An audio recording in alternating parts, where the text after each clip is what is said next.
Good morning, students. Very welcome to all of you. Very good. Morning, ma'am. Good morning, students. Good morning, ma'am. Good morning. Good morning, Gunjan. Good morning, Prabhav. Good morning, Gautam. Good morning, Drashti. Good morning, Moyam. देखो आपने CBS pattern आया ना exam, आपके board exam से related सभी को पता होगा। Yes Aryan, good morning. Good morning Afan. Good morning रघुवीर। Very warm welcome to all of you. देखो आप सभी को पैटर्न तो पता ही चल गया सीबीएसई का कि जो न्यूज आ रही थी वो बिल्कुल कंफर्म है कि आपका जो पैटर्न है ना इस बार बोर्ड एग्जाम का, उसमें करेक्शन है कि आपके जो बोर्ड एग्जाम है वो इस साल के ओनली फॉर दिस सेशन 2 बार लिए जाएंगे। First term to confused, why रघुवीर, व्हाई यू आर कंफ्यूज्ड? कोई कंफ्यूजन नहीं होना चाहिए। आपके बोर्ड एग्जाम 2 बार लिए जाएंगे only for this session. Yes, ना कोविड की वजह से होता है ना, हर बार एग्जाम डिले हो जाते हैं, फिर बच्चे अपनी परफॉर्मेंस नहीं दिखा पाते, एग्जाम आपके पोस्टपोन हो गए, कैंसिल हो जाते हैं, तो बच्चों की परफॉर्मेंस नहीं दिख पाती है। तो इस हिसाब से टर्म फर्स्ट और टर्म सेकेंड आपके एग्जाम को डिवाइड कर दिया दो टर्म में। जो पहला टर्म है आपका नंबर ऑफ क्वेश्चन, देखो मैं बता सकती हूँ आपको कि आपका जो पहला टर्म है ना वो आपका नवंबर दिसंबर, आप नवंबर मानकर चलो कि नवंबर में आपके एग्जाम होंगे, बोर्ड एग्जाम। उसके लिए आपको तैयारी अभी से करनी है। ओके, अपनी रेगुलरिटी बनाओ एग्जाम के साथ। फिर इसके बाद जो नेक्स्ट टर्म है, सेकेंड टर्म है आपका, वो आपका मार्च अप्रैल में होगा। मार्च मानकर चलो, उसके लिए आपको तैयारी करनी होगी, साथ से आपको रिवीजन स्टार्ट करना होता है। ठीक है, नंबर ऑफ क्वेश्चंस देखो अभी सीबीएसई इस मंथ में जो भी है सैंपल पेपर है, जिस तरह का पैटर्न होगा पेपर का, वो सब सीबीएसई रिलीज कर देगा इस मंथ में। अभी सिर्फ ये बताया कि आपके एग्जाम जो है वो 2 टर्म में होंगे, फर्स्ट टर्म और सेकंड टर्म, यानी बोर्ड एग्जाम आपके साल में 2 बार होंगे फॉर दिस सेशन ओनली। अभी 2 साल से एग्जाम नहीं लिए थे ना, तो इस बार 2 बार एग्जाम हो रहे हैं आप लोगों के। ओके, तो उसके हिसाब से मान के चलो कि आपको बोर्ड एग्जाम 2 बार देना है। आपकी तैयारी आप कंप्लीट रखनी है आपको, और आपका जो सिलेबस है ना उसको 50-50% 2 पार्ट में आधा आधा कर देंगे। पहले टर्म में आधा सिलेबस और दूसरे टर्म में आधा सिलेबस। ओके, और फर्स्ट टर्म जो है आपका उसमें आपके ऑब्जेक्टिव टाइप क्वेश्चंस आएंगे, ओनली ऑब्जेक्टिव टाइप क्वेश्चंस आएंगे, और 90 मार्क्स का आपका होगा फर्स्ट टर्म। और जो सेकंड टर्म है उसमें आपके एमसीक्यूज नहीं आएंगे, उसमें आपके जो शॉर्ट और लॉन्ग आंसर्स आते हैं ना वो आएंगे सेकंड टर्म में। क्लियर है? हो सकता है, हमें नहीं पता कि कोविड की वजह से कब कोविड का थर्ड फेज हमें देखने को मिले, तो अगर आप सही से अपने नवंबर दिसंबर वाले एग्जाम कर लेते हो, अगर मान लो मार्च अप्रैल में कोविड हो गया, तो उन एग्जाम के बेसिस पर आपका रिजल्ट बना लिया जाएगा। या मान लो अभी आपका थर्ड फेज आ गया नवंबर दिसंबर में, तो आपके मार्च अप्रैल में आपके एग्जाम हो जाएंगे अच्छे से, तो उसके बेसिस पर आपका रिजल्ट बना दिया जाएगा। ओके, तो कोई कंफ्यूजन नहीं रखना है हमें इसमें। समझ में आ गया आपको कि 2 बार आपको इस साल 2 बार आपको एग्जाम देना है, बोर्ड एग्जाम। तो पूरी तैयारी के साथ हमें अपने एग्जाम देने हैं, अपनी प्रिपरेशन हमें अभी से करनी है। आपके एग्जाम से रेगुलर होते रहेंगे। FA1 अभी आपका जुलाई में ही है। एमसीक्यूज, ऐसे में एमसीक्यूज नहीं आएंगे। यस भावेश, दोनों इंपॉर्टेंट है, ऑब्वियसली बोर्ड एग्जाम है तो इंपॉर्टेंट तो होगा ही ना। आधा सिलेबस आपका पहले वाले बोर्ड एग्जाम में आ जाएगा और आधा सिलेबस दूसरे बोर्ड एग्जाम में, तो इंपॉर्टेंट दोनों ही है। और जो आपके मल्टीपल चॉइस क्वेश्चन है वो आपके फर्स्ट टर्म वाले जो नवंबर दिसंबर में होगा ना आपका, उसमें आएंगे। ओके, तो ये सारा हमारा क्लियर होता है। तो देखो आपको ये सब बताने के पीछे रीजन यही है, सिलेबस कैसे डिवाइड होगा ये सब हम डिसाइड नहीं कर सकते। सीबीएसई इस मंथ में अपना पूरा सर्कुलर रिलीज कर देगा, उससे हमें पता चलेगा, सब आपको अपडेट कर दिया जाएगा। ओके, तो हम पढ़ ही रहे हैं, कंटिन्यू सॉलिड स्टेट हमारा हो चुका है, सोल्यूशन भी लगभग फिनिश हो चुका है हमारा, क्वेश्चंस हम कर रहे हैं। ठीक है, आप इसी तरह अपनी रेगुलरिटी बनाए रखो, अपनी अटेंडेंस को इसी तरह बनाए रखो, और आप इन्फॉर्म करो अपने उन दोस्तों को भी जो डमी के नाम पर जो क्लासेस अटेंड नहीं करते हैं, ठीक है। एग्जाम तो उन्हें देना ही देना है, तो वो अपनी क्लासेस अटेंड करें, अपनी पंक्चुअलिटी दिखाएं, अपनी अटेंडेंस को बढ़ाएं। ओके, तो स्टार्ट करते हैं क्लास को। SA1 देखो अभी कुछ भी क्लियर नहीं है ना, सिर्फ बोर्ड ने इतना ही बताया है, उसके अकॉर्डिंग देखते हैं। प्री बोर्ड होंगे, हो सकता है प्री बोर्ड में, ठीक। कुछ पता नहीं है कब होंगे प्री बोर्ड, अभी सब मैं बता रही हूँ ना, इस मंथ के एंड तक सब क्लियर हो जाएगा। आप अपनी तैयारी रखो, आप अपने आप को इस तरह से तैयार करो कि हाँ मुझे बोर्ड एग्जाम देना है, 2 बार देना है, तो आप बहुत अच्छे से अपनी तैयारी रखो। ओके, तो सॉल्यूशन के सॉल्यूशंस हम देख लेते हैं। एलिवेशन ऑफ स्ट्रेस पॉइंट, नहीं अफान, एलिवेशन नहीं होगा स्ट्रेस में, आपका स्ट्रेस डिप्रेस्ड होगा, डिप्रेशन होगा, डिप्रेशन इन योर स्ट्रेस। देखो कैसे कि आपका सिलेबस रिड्यूस हो गया ना, आधा आधा पढ़ना पड़ रहा है आपको, तो हमारा डिप्रेशन कहीं ना कहीं कम होगा। Relative lowering of board pressure, no pressure नहीं मानना है हमें इसको, ठीक है। हमें एलिवेशन बताना है अपना, एलिवेशन इन आर परफॉर्मेंस, हमारी परफॉर्मेंस में एलिवेशन दिखाओ आप, और अपने बोर्ड एग्जाम को अच्छे से फाइट करने के लिए तैयार रहो। Okay, all the best to all of you. अब बात कर लेते हैं एनसीईआरटी के कुछ सॉल्यूशंस की, ठीक है, जो कि हमारी कुछ क्वेश्चंस तो हमारे, ठीक है। No depression, only elevation in your performance and depression in your stress. Okay, तो एक लाइन में हम खेल सकते हैं इस चीज को। अब चलते हैं आगे। कुछ क्वेश्चंस तो हमारे जो हम अभी करेंगे उसमें से कुछ एक क्वेश्चन बहुत से तो हम कर चुके हैं। आपका जो वांट ऑफ फैक्टर था उस पर बेस्ट क्वेश्चंस कर चुके हैं। अब वांट ऑफ फैक्टर पर बेस्ट एक क्वेश्चन और देख लेते हैं, फिर उसके बाद जो आपकी कॉलिगेटिव प्रॉपर्टीज हैं जैसे कि रिलेटिव लोअरिंग है, एलिवेशन इन बॉइलिंग पॉइंट, तो उनसे रिलेटेड क्वेश्चंस देखेंगे और इस तरह से हम अपने न्यूमेरिकल्स की प्रैक्टिस करेंगे। ओके, मैं आपको पीडीएफ भी व्हाट्सएप कर दूंगी, जो भी आपके एनसीईआरटी सॉल्यूशंस हैं उनकी पीडीएफ में प्रोवाइड करा दूंगी। बट अभी हमें प्रैक्टिस के तौर पर हमें अपने क्वेश्चंस को देखना है कि किस तरह से हमें उन्हें करना है। ओके, तो आपके एनसीईआरटी के कुछ क्वेश्चंस हैं, कंटिन्यू करते हैं उनको। एक क्वेश्चन है आपकी एनसीईआरटी से,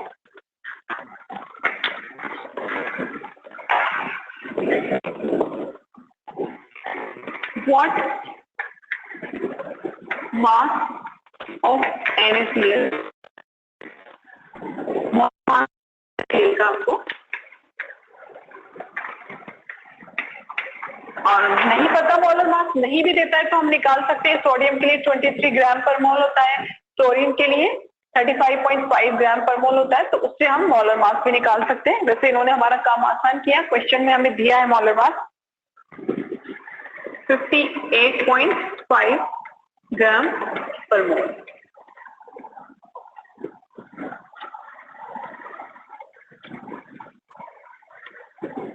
यस 40 क्वेश्चन नंबर, देखो भावेश क्वेश्चन नंबर तो मुझे भी नहीं पता, एक बार देख लेना है ना, आपके जो पीछे सॉल्यूशंस दिए हुए एनसीईआरटी के मिल जाएगा। क्वेश्चन में लिख रही हूँ, what mass of NaCl must be dissolved in 65 gram of water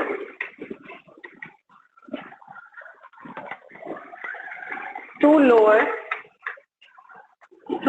the freezing point by 7.5 degree centigrade. Yes, कुछ दिए हैं आपको, कुछ टर्म्स यहाँ दिए हैं। KF क्या है ये? फ्रीजिंग पॉइंट डिप्रेशन कांस्टेंट है, इसका वैल्यू दिया है आपको 1.86 केल्विन किलोग्राम पर मोल, और I का वैल्यू दिया है यहाँ पर I for NaCl। क्या है ये I? I क्या है आपका? वांट ऑफ फैक्टर है 1.87। ठीक है, ये दो टर्म्स आपको दिए हैं। पूछा क्या है आपसे, what mass of NaCl, NaCl का मास पूछा है, मोल्स नहीं पूछे, NaCl का मास पूछा है, कितना मास डिसॉल्व होगा in 65 gram of water, 65 gram water में, okay, to lower the freezing point by 7.5 degree centigrade. Okay, यहाँ पर आपको फ्रीजिंग पॉइंट में डिप्रेशन दे दिया, क्लियर, और उसके बाद आपको Ks का वैल्यू दिया और यहाँ पर I का वैल्यू आपको दिया। आप लोग भी कोशिश करो इसको सॉल्व करने की, एक बार समझ लो इसे कि आपको सॉल्यूशन अगर आप स्टार्ट करते हो इसका, तो आपको यहाँ पर delta TF depression in freezing point दिया हुआ है, कैसे कैलकुलेट करते हो, KF M, ऐसे कैलकुलेट करते हो ना। M क्या है, मोलैलिटी है, फाइंड आउट कर लेंगे मोलैलिटी हम यहाँ से NaCl के लिए। या आपको Kf का वैल्यू भी गिवन है, आपको काफी कुछ गिवन है। अब एक एक्स्ट्रा पॉइंट और दे दिया, वांट ऑफ फैक्टर। तो आपको पता है कि जब भी वांट ऑफ फैक्टर आता है तो आपको क्या करना होता है, आपके फॉर्मूला को, जो सिंपल फॉर्मूला है उसे आपको मल्टीप्लाई करना होता है वांट ऑफ फैक्टर I की वैल्यू। समझ कर आए हो, ये सब अभी सीख कर आए हो आप, तो आपको ये फॉर्मूला यूज करना। ओके, तो यहाँ डेल्टा TF का वैल्यू हमें दिया हुआ है, क्या है डेल्टा TF का वैल्यू, 7.5, इतना हमारा डिप्रेशन हुआ है फ्रीजिंग पॉइंट में, is equals to the KF, KF का value 1.86 into M। Direct molality नहीं दी हुई ना, आपको क्या करना है, मोलैलिटी फाइंड आउट करना है, मोल्स अपॉन पर ग्राम ऑफ सोल्यूट, पर ग्राम ऑफ सॉल्वेंट। यहाँ I का वैल्यू लिख लेते हैं पहले, I का वैल्यू दिया हुआ है इंटू 1.87 इंटू M। M क्या है आपके, मोल किसके मोल, आपके सॉल्यूट के मोल। क्या है आपका सॉल्यूट, NaCl है, moles of NaCl upon mass of solvent. कौन सा है सॉल्वेंट आपका यहाँ पर बताया हुआ है, वाटर, वाटर इन किलोग्राम। पता है ना ये तो सभी को कि मोलैलिटी किलोग्राम्स में जब आप मास लेते हो तो किलोग्राम में लेते हो, और मोलैलिटी में आपको, ठीक है, और जो आपकी मोलैलिटी है उसमें आपको लीटर में लेना होगा। क्लियर कर लेना इसको, डिग्री सेंटीग्रेड में है ना ये फ्रीजिंग पॉइंट, इसको आपको केल्विन में कन्वर्ट करना है, 273 में ऐड कर लेना, 7.5 प्लस 273। ओके, सो इतना काम हुआ हमारा। अब मोल्स ऑफ NaCl देखेंगे, क्लीन कर दूं क्वेश्चन को, क्वेश्चन क्लीन हुआ,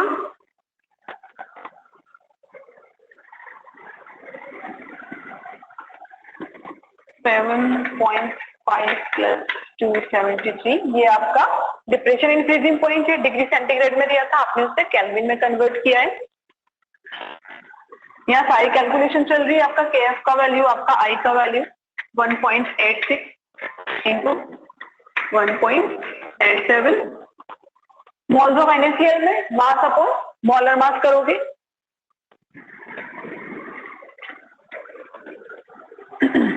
क्या मास दिया NaCl का, मास आपसे पूछा है, वही तो कैलकुलेट करना है आपको। तो मास, मोलर मास कितना दिया है आपको NaCl का, 58.5, 58.5। ओके, अब मास ऑफ वाटर भी दिया है आपको 65 ग्राम, 65 ग्राम में है, और यहाँ पर आपको किलोग्राम में कन्वर्ट करना है, तो 1000 से आपको डिवाइड करना होता है, किलोग्राम में कन्वर्ट करना होता है आपको, मोलैलिटी के लिए पता है आपको।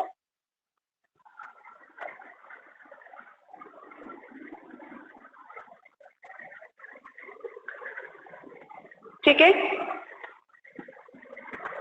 अब इसके बाद आपको सारे वैल्यूज आपको पता है, सिर्फ आपको W बाहर निकालना है, तो W का बाहर ले आओ। ठीक है, मास से तो पूछा है NaCl का आपसे,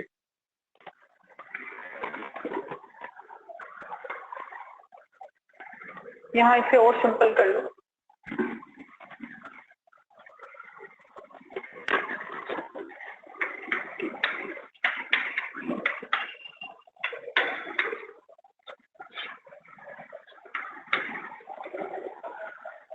कर लें और सिंप्लीफाई इसको।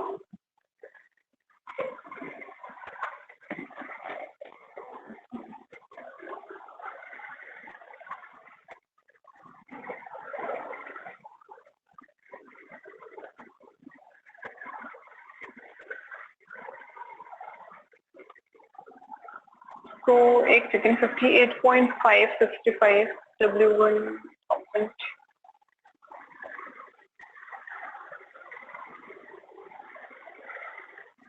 मैम 278 यस, क्या कह रहे हो? 273 ऐड नहीं होगा। 273 केल्विन में कन्वर्ट करेंगे इसको। मैम अपन जो पहले वाले टेम्परेचर आते हैं ना, मतलब डिफरेंस से पहले, डिफरेंस करने से पहले उनको करेंगे तो डिफरेंस तो वही आएगा सेम 7.5। मैं समझी नहीं, डिग्री सेंटीग्रेड में है ना, तो केल्विन में तो कन्वर्ट करना है ना हमें। क्या डिफरेंस है अपन? 8.20 आंसर आ रहा है आप लोगों का।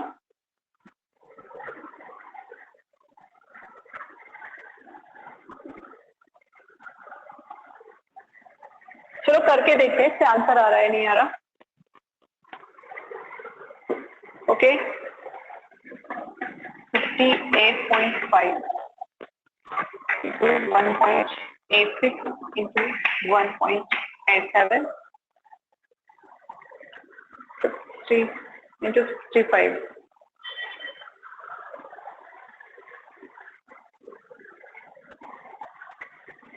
58.5 ऊपर जाएगा। 58.4 ऊपर जाएगा। यस 65 भी ऊपर ही जाएगा। 8.5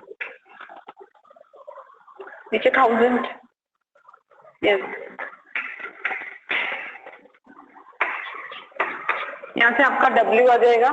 अब एक बार देख लो इसको, अपना सोल्यूशन करके देखो इससे आ रहा है क्या, फिर देखते हैं डिग्री सेंटीग्रेड में कैसे कन्वर्ट करना है आपको। आंसर क्या है मैम फाइनल? फाइनल आंसर मेरे पास 8.20। तो मैम नहीं होगा, 873 नहीं होगा। 20 ग्राम आएगा। देखो ये तो कंफ्यूजन है क्योंकि केल्विन में दिया हुआ है हमें ना यहाँ पर केएफ का वैल्यू। मैम जो अपन ने सॉल्यूशन सॉल्वेंट में सॉल्यूशन डालने से पहले भी जो टेम्परेचर था ना, वो अगर सेल्सियस पे तो उसको केल्विन में करेंगे, और सॉल्वेंट डालने के बाद भी केल्विन में करेंगे तो डिफरेंस सेम आएगा। उनको चेंज करेंगे केल्विन में।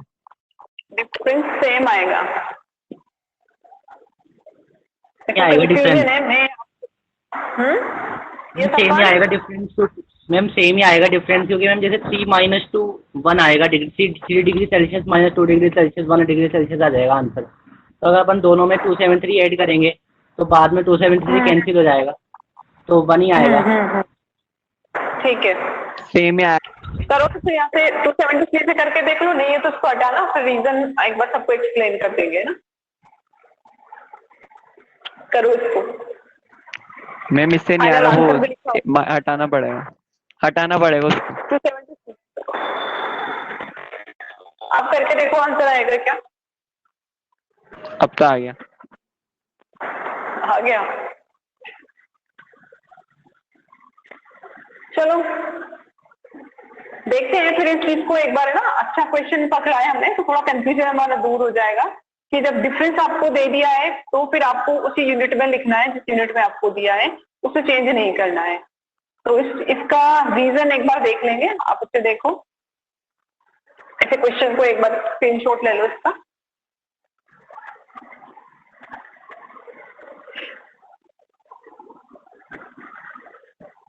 टू 73 से बच्चे बोल रहे नहीं आ रहा, तो आप 273 इसमें ऐड मत करना, आप ऐसे ही कर लो, फिर मैं एक बार देखकर बता दूंगी आपको ना। ठीक है, क्लीन कर दे इसको। नेक्स्ट क्वेश्चन देख लेते हैं।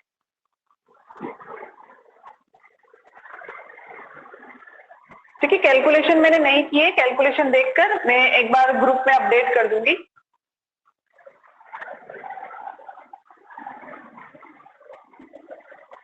Yes, Safan, yes, you are right. Very good. Good explanation. 8.36 लिख दिया तो गलत क्यों होगा? जैसे आपने कैलकुलेशन की है उसके बेसिस पर आंसर होगा ना। 8.36 क्यों लिखोगे? सारे जब आप सब एक्यूरेट ले रहे हो ना, सारी जो आपकी वैल्यूज है सही पुट कर रहे हो, तो आपका आंसर भी सही आएगा। लेकिन अगर आपका आंसर थोड़ा डिसमिस हो रहा तो एक बार आंसर लिखने से पहले एग्जाम में पूरी कैलकुलेशन देख लेना, सारी वैल्यूज सही से पुट की है क्या आपने। ओके, उसके बाद फाइनल आंसर लिखना, आंसर आपका बिल्कुल सही होगा। सो नेक्स्ट क्वेश्चन देख लेते हैं।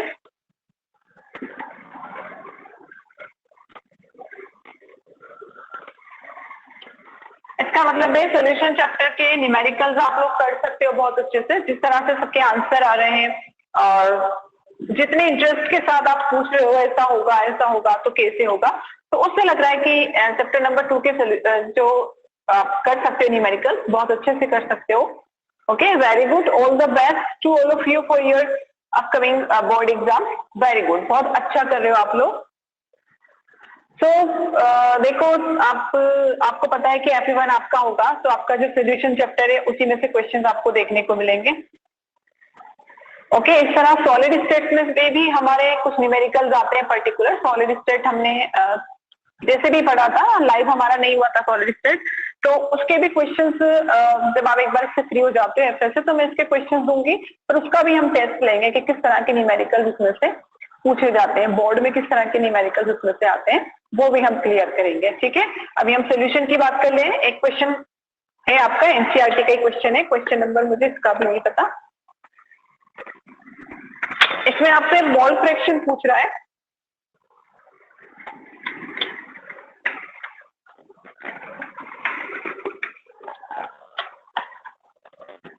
If benzene in solution containing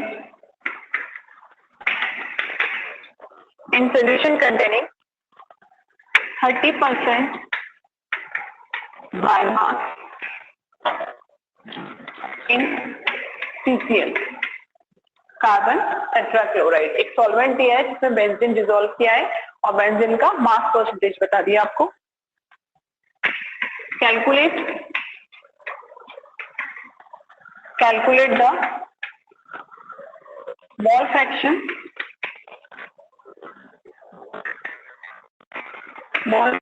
of benzene. Mole fraction कैसे कैलकुलेट करते हो?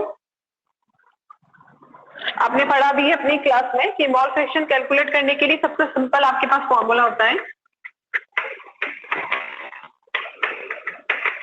सॉल्यूट के मोल फ्रैक्शन हमें कैलकुलेट करना होता है, तो moles of solute upon total moles of solute. हम कह सकते हैं कि जो मोल फ्रैक्शन है वो एक रेशियो है किस का, मोल्स ऑफ सॉल्यूट और टोटल मोल्स ऑफ सॉल्यूशन का रेशियो, उसे ही हम कहते हैं मोल फ्रैक्शन। ठीक है, मोल फ्रैक्शन एक कंसेंट्रेशन टर्म है और कंसेंट्रेशन किसकी कैलकुलेट की जाती है? ऑब्वियसली सॉल्यूट की। तो यहाँ हमारा सॉल्यूट क्या है? बेंजीन है, तो यहाँ मोल्स ऑफ सॉल्यूट यानी बेंजीन के मोल आएंगे और total moles of solution, solution में आपका सॉल्यूट भी है और सॉल्वेंट भी है, तो सॉल्यूट तो आपका बेंजीन है, बेंजीन के मोल्स आएंगे, प्लस आपका सॉल्वेंट क्या है? कार्बन टेट्राक्लोराइड CCl4, इसके मोल्स आएंगे। तो मोल्स तक पहुंचना है हमें, उससे पहले हमें डायरेक्ट मोल्स नहीं दिए। यस, हमें मास दिया है। ठीक है, उस मास को लेकर हम आगे चलते हैं। तो सबसे पहले तो देखो, मास भी डायरेक्ट नहीं दिया आपको, बेंजीन का 30% बाय मास बेंजीन अवेलेबल है, यानी अगर आप अज्यूम करके चलो कि मेरे पास 100 ग्राम सोल्यूशन है, तो उसमें 30% यानी 30 ग्राम तो क्या है मेरा सोल्यूट है बेंजीन, और बाकी बचा हुआ 70 ग्राम क्या है आपका CCl4 आपका सॉल्वेंट है। तभी तो आपका 100 ग्राम सॉल्यूशन बनेगा जब आप उसमें 30 ग्राम सॉल्यूट प्लस 70 ग्राम आपका सॉल्वेंट मिक्स करते हो। ये तो कंसेप्ट क्लियर है। तो हम स्टार्ट करेंगे। सबसे पहले हमने मोल फ्रैक्शन का फॉर्मूला लिखा, अब हम ये अज्यूम करेंगे, अज्यूम दैट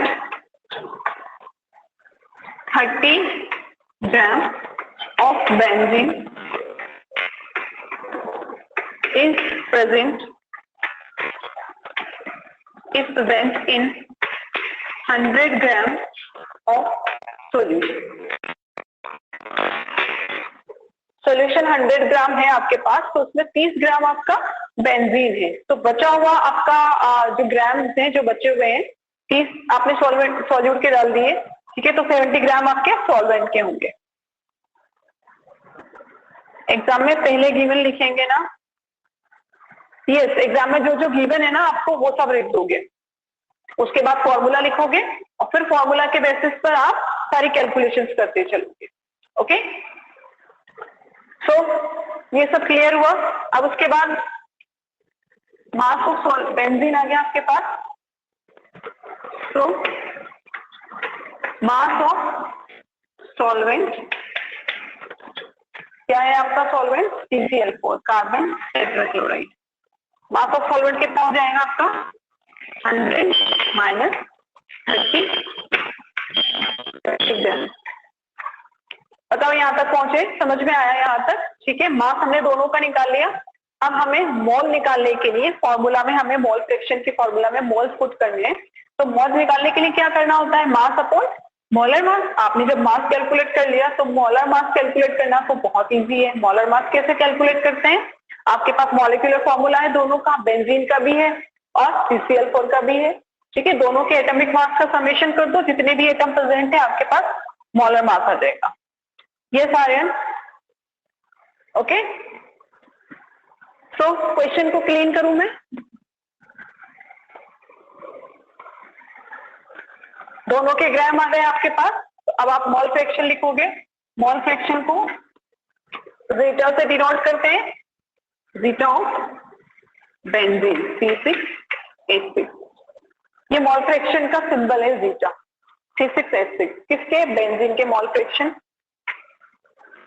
तो mole of benzene C6H6 upon total mole of solution. Solution में टोटल आपके पास सॉल्यूट भी है और सॉल्वेंट भी है, तो आप लिखोगे मोल ऑफ बेंजीन प्लस मोल जो क्या है आपका सॉल्वेंट CCl। ये बताओ समझ में आया नहीं आया, यहां तक पहुंच गए? स्क्रीनशॉट लो, फिर और कैलकुलेशन कर लेते हैं हम।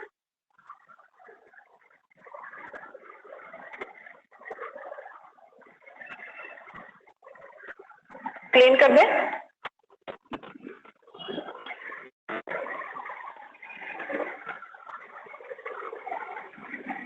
जीटा ऑफ C6H6 यानी बेंजीन का मोल फ्रैक्शन।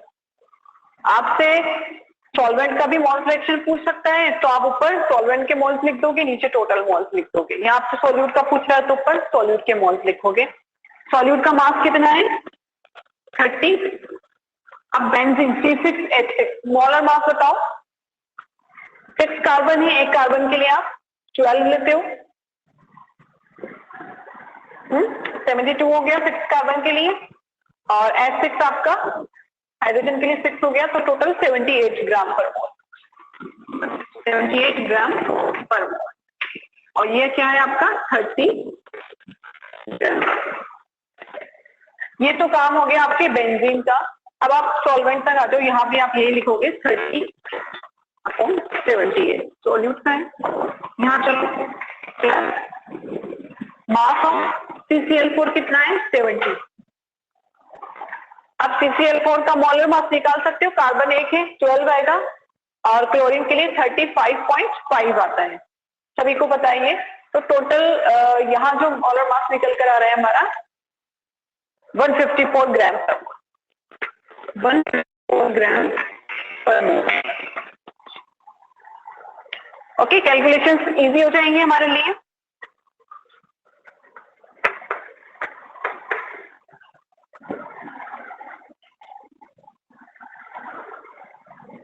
क्या रॉन्ग है?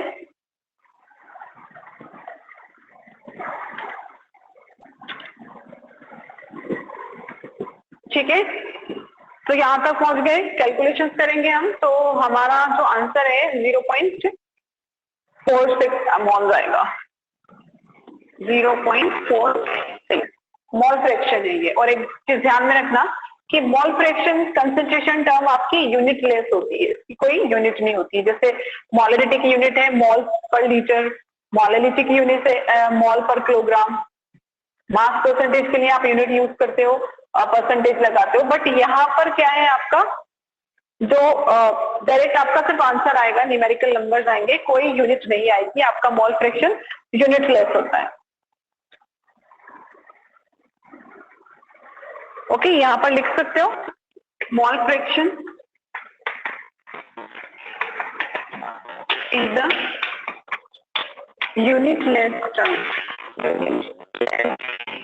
Concentration term.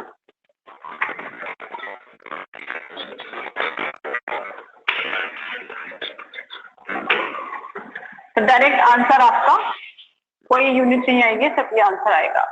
ओके, तो इस तरह से हम कैलकुलेशंस करते हैं, मोल फ्रैक्शन हम फाइंड आउट कर सकते हैं।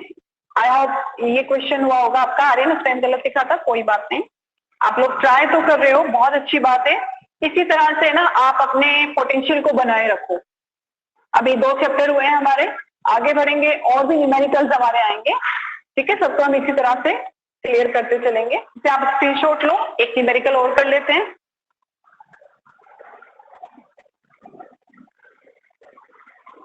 Have you taken screenshot?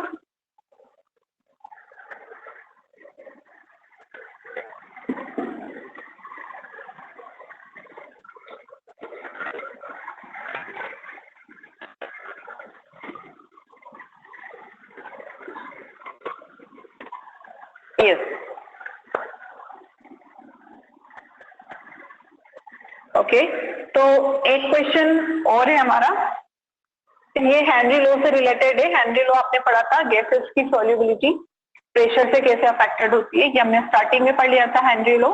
ठीक है, और जो बाकी हमारी क्वालिटेटिव प्रॉपर्टीज आई हैं वो लिक्विड लिक्विड सोल्यूशन के लिए है, कि किस तरह से लिक्विड सोल्यूबलाइज होता है किसी लिक्विड में। और जो हेनरी ने अपना लॉ दिया था वो गैसेस की सॉल्युबिलिटी के लिए दिया था, कि किस तरह से गैसेस सॉल्युबलाइज होती हैं जब उनको प्रेशराइज किया जाता है। ओके, तो हेनरी लॉ पर बेस्ट एक क्वेश्चन देख लेते हैं। क्वेश्चन नोट डाउन करेंगे हम। ये भी आपका एनसीईआरटी का ही सोल्यूशन में से एक क्वेश्चन है, देख लेना आप, इसका भी नंबर नहीं पता मुझे। कैलकुलेट हेनरीज लॉ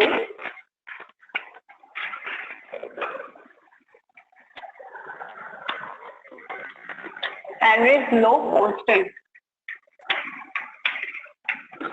अभी फॉर्मूला लिखेंगे हम हेनरी लॉ का, तो वहां से हमें कांस्टेंट भी पता चलेगा। When the solubility of H2S hydrogen sulphide, H2S gas है ये, H2S in water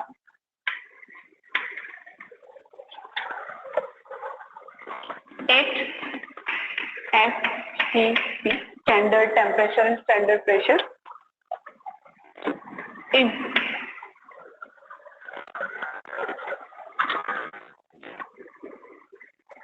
0.195 m।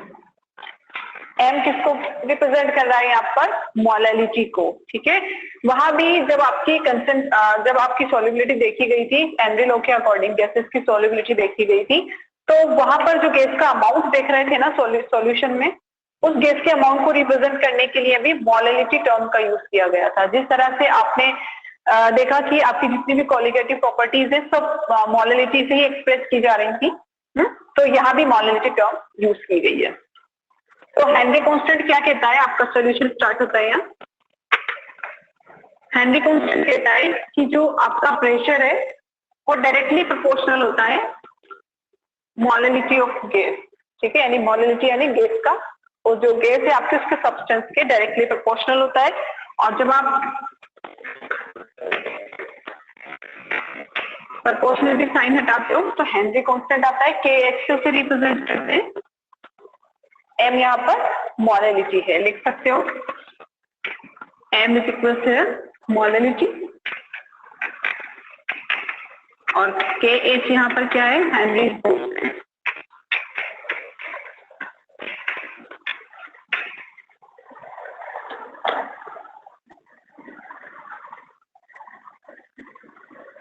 Point 195 इसकी मोलिलिटी है, ये जो मोलिलिटी है ना ये 0.195 है, के एम डायरेक्ट दे दिया उन्होंने, आपसे कोई मोल, आपसे कोई मास कुछ कैलकुलेट नहीं करवा रहे, डायरेक्ट मोलिलिटी दे दी गैस। ओके, और क्या कैलकुलेट करवा रहा है आपसे, हेनरी कांस्टेंट, के एच की वैल्यू कैलकुलेट करवा रहा है। अब यहाँ से आपको क्या है, मोलिलिटी गिवन है, के एच फाइंड आउट करवा रहा है, तो ऑब्वियसली पी भी आपको पता होगा, पी क्या है आपका प्रेशर है, और स्टैंडर्ड टेम्परेचर की कंडीशन की आपको दे दी, तो वहां से आपका यस मोलिलिटी नहीं, यहाँ पे मोल फ्रैक्शंस आएंगे, एक बार इसमें करेक्शन कर लेना 1.5, क्वेश्चन देख लूं मैं ना,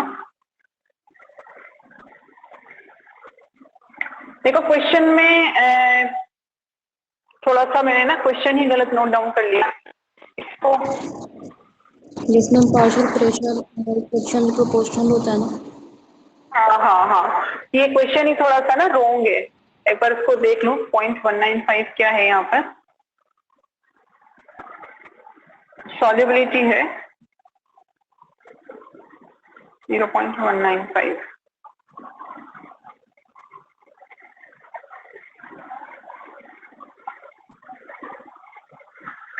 चलो नेक्स्ट क्लास में कर लेंगे एक बार ना, अभी तो मेरे पास एनसीईआरटी भी नहीं है आपकी। यस मैम, मोल फ्रैक्शन, हाँ बिल्कुल सही हो आप लोग, मोल फ्रैक्शन आएंगे यहाँ पर, बट यहाँ एम से थोड़ा सा कंफ्यूजन है कि मोलिलिटी देकर क्या पूछना चाह रहा है हमसे। ठीक है, इस क्वेश्चन को मैं देख लूंगी, व्हाट्सएप कर दूंगी या नेक्स्ट क्लास में जैसा भी एक बार देख लेंगे। मोलिलिटी से मुझे भी कंफ्यूजन हो रहा है, 0.195 सॉल्युबिलिटी बता रहा है, और मैम क्वेश्चन तो यही है, क्वेश्चन तो यही है बुक में लिखा हुआ है, यस मैम बुक में यही है, example 2.6 yes ma'am 0.195 fame he लिखा हुआ है। कैपिटल एम है या स्मॉल एम है? स्मॉल स्मॉल एम है, स्मॉल एम है तो फिर तो मोलिलिटी पूछ रहा है यहाँ पर। Yes ma'am small M, 0.95 small M दिया हुआ है ना, तो इसका मतलब है मोलिलिटी बता रहा है, और मोलिलिटी अगर आपको दी है it means 0.195 M mean 0.195 mole of H2S are dissolved in 1 kilogram of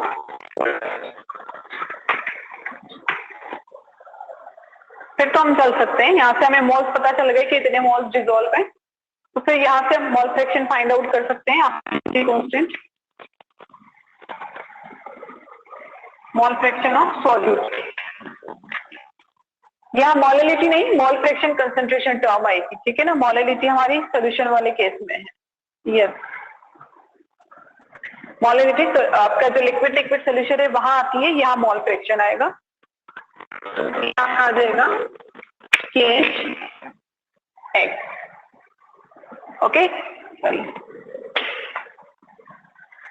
okay, यहाँ से x यानी मोल फ्रैक्शन, अभी आप कैलकुलेट करना सीख कर आए हो, मोल फ्रैक्शन यानी आपके moles of solute upon total mole, solute के मोल्स आप यहाँ से फाइंड आउट कर लोगे, दिए हुए आपको डायरेक्ट सॉल्यूट के मोल्स 0.195।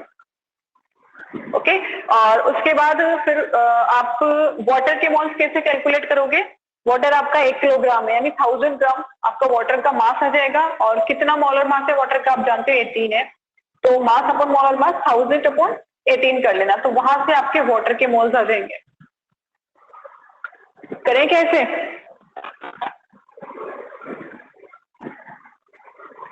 ठीक है, तो यहाँ पे mole fraction of H2S। H2S के मोल आपको डायरेक्ट दिए हुए हैं 0.195 प्लस वाटर के मोल निकालोगे ना, कैसे निकालोगे? यस, 1 किलोग्राम वाटर आपने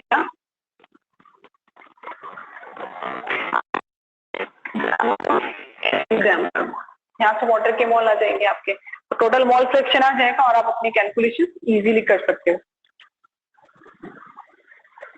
हाँ 55.5 आएगा। Yes, all of you are right. तो एक बार इस क्वेश्चन को आप करना, ठीक है, अपने हिसाब से करके देखना। और एसटीपी पर मुझे बताओ कि आप प्रेशर कितना लोगे, स्टैंडर्ड टेम्परेचर और स्टैंडर्ड प्रेशर की हम अगर बात करें तो स्टैंडर्ड टेम्परेचर तो हमारा 273 केल्विन होगा, एटीएम में तो 1 ATM होता है स्टैंडर्ड प्रेशर, और अगर बार में कन्वर्ट करोगे तो